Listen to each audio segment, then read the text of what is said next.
ఒక్కసారి మీరే ఆలోచించండి. మన ఫోన్ పాస్వర్డ్ మనకు గుర్తుంటుంది. కానీ మన గోత్రం తెలియదు. మనకు ప్రాచీన కల్చర్స్ గురించి తెలుసు. కానీ మన రామాయణం గురించి తెలియదు. మన దేవాలయాల చరిత్ర తెలియదు. మన సంస్కృతి గొప్పదనం తెలియదు. మన ధర్మం ఎందుకు ఏర్పడిందో తెలియదు. ఇది కేవలం ఇగ్నోరెన్స్ కాదు. ఇది మన మూలాలను మర్చిపోవడం.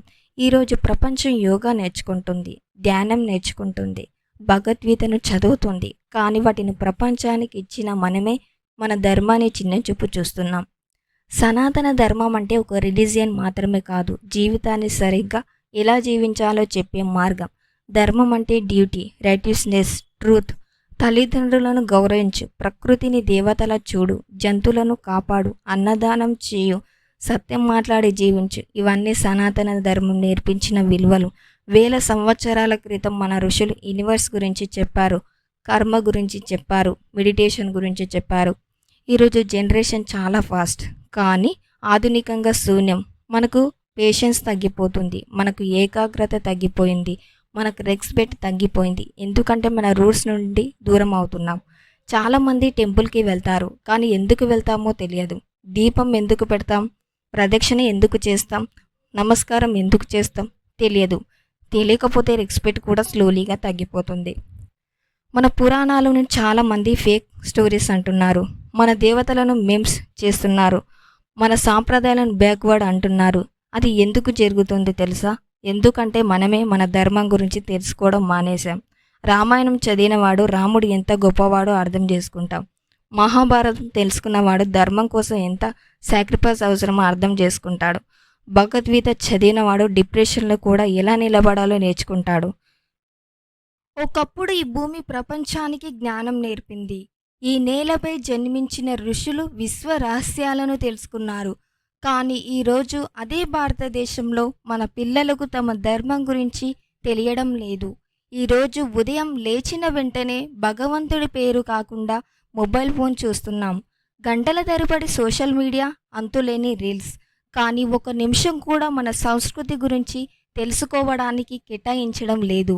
ఆలయాల్లో గంటలు మోగుతున్నాయి, కానీ వినేవారు తగ్గిపోతున్నారు. సనాతన ధర్మం అంటే కేవలం మతం కాదు, ఇది జీవన విధానం. మనిషి ఎలా జీవించాలి, ఎలా మాట్లాడాలి, ఎలా పెద్దలను గౌరవించాలి, ఎలా ప్రకృతిని ప్రేమించాలి, అన్నిటినీ నేర్పించింది సనాతన ధర్మమే. ఈ ప్రపంచానికి యోగా ఇచ్చింది మన భారతదేశం. ధ్యానం నేర్పింది మన ఋషులు. వేదాలు, ఉపనిషత్తులు, భగవద్గీత ఇవి కేవలం పుస్తకాలు కాదు, మన జీవితానికి మార్గదర్శకాలు. ఈరోజు చాలామంది యువత తమ తల్లిదండ్రులతో మాట్లాడడానికి సమయం లేదు, కానీ ఫోన్తో మాత్రం గంటల తరబడి ఉంటున్నారు. మన సంస్కృతి నేర్పింది మాతృదేవోభవ, పితృదేవోభవ. అంటే తల్లిదండ్రులే మొదటి దేవుళ్ళు. సనాతన ధర్మం తెలుసుకున్న వ్యక్తి ఎప్పుడు పెద్దలను అవమానించడు. ఈరోజు కొందరు సనాతన ధర్మాన్ని పాతకాలపు విషయం అంటున్నారు. పూజలు ఎందుకు, దేవుళ్ళు ఎందుకు, ఆలయాలు ఎందుకు అని ప్రశ్నిస్తున్నారు. కానీ మన సంస్కృతిని పూర్తిగా తెలుసుకోకుండా విమర్శించడం అది అజ్ఞానం. ఆలయం అనేది కేవలం రాళ్లతో కట్టిన భవనం కాదు, అది మన మనసుకు శాంతినిచ్చే స్థలం. రామాయణం మనకు ధర్మం నేర్పింది. మహాభారతం మనకు నిజం కోసం పోరాడడం నేర్పింది. శ్రీరాముడు తన తండ్రి మాట కోసం రాజ్యం వదిలాడు. ఇప్పుడు చిన్న విషయానికే తల్లిదండ్రులతో గొడవ పడుతున్నాం. హనుమంతుడు భక్తికి ప్రతీక. అతని బలం శరీరంలో కాదు, భక్తిలో ఉంది. భగవద్గీతలో శ్రీకృష్ణుడు చెప్పింది ఒకటే, నీ కర్తవ్యాన్ని నిజాయితీగా చేయు. సనాతన ధర్మం తెలుసుకున్న వ్యక్తి ఎప్పుడు చెడు మార్గంలో వెళ్ళడు. అతనికి డిసిప్లిన్ ఉంటుంది, రెస్పెక్ట్ ఉంటుంది, మనసులో ప్రశాంతత ఉంటుంది. ధర్మం మనిషిని బలహీనుడిగా కాదు, బలమైన వ్యక్తిగా మారుస్తుంది. మన పూర్వీకులు ఈ సంస్కృతిని కాపాడడానికి తమ ప్రాణాలు కూడా త్యాగం చేశారు. ఎన్నో ఆలయాలు ధ్వంసం చేయబడ్డాయి, కానీ మన ధర్మాన్ని పూర్తిగా నాశనం చేయలేకపోయారు. ఎందుకంటే సనాతన ధర్మం ఒక మతం కాదు, అది శాశ్వత సత్యం. ఈరోజు జనరేషన్కి టెక్నాలజీ తెలుసు, కానీ తమ రూట్స్ తెలియడం లేదు. మనకు మన చరిత్ర తెలియకపోతే మన గుర్తింపు కూడా కోల్పోతాం.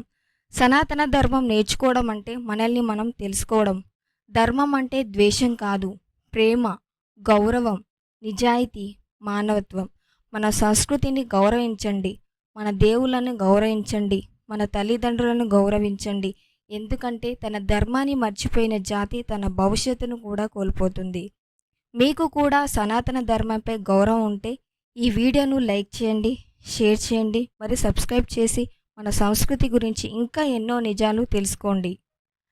ఈ జనరేషన్ చేయాల్సింది చాలా సింపుల్. రోజుకి 10 నిమిషాలు అయినా భగవద్గీత చదవండి, రామాయణం వినండి, మహాభారతం తెలుసుకోండి. టెంపుల్కి వెళ్ళినప్పుడు ఎందుకు ఈ సాంప్రదాయం అని తెలుసుకోండి. మీ పిల్లలకు, మీ కుటుంబానికి, మీ ఫ్రెండ్స్కి మన సంస్కృతి గొప్పదనం చెప్పండి. సనాతన ధర్మం కేవలం గతం కాదు, మన ఫ్యూచర్ కూడా. మన ధర్మాన్ని తెలుసుకోవడం అంటే ఎవరినైనా హేట్ చేయడం కాదు, మన రూట్స్ని గౌరవించడం, మన పూర్వీకుల సాక్రిఫైస్ని గుర్తు చేసుకోవడం, మన కల్చర్ని ప్రొటెక్ట్ చేయడం. ఎందుకంటే తన చరిత్ర తెలిసిన వ్యక్తి ఈ ప్రపంచం ఇప్పటికీ బలహీనుడిని చేయలేదు. ఇలాంటి సనాతన ధర్మం, పురాణ గొప్పదనం గురించి మరిన్ని వీడియోలు చూడాలంటే ఈ ఛానల్ని సబ్స్క్రైబ్ చేయండి. ఈ వీడియో మీకు నచ్చితే లైక్ చేయండి. మరుసటి వీడియో ఏ టాపిక్పై కావాలో కామెంట్ చేయండి.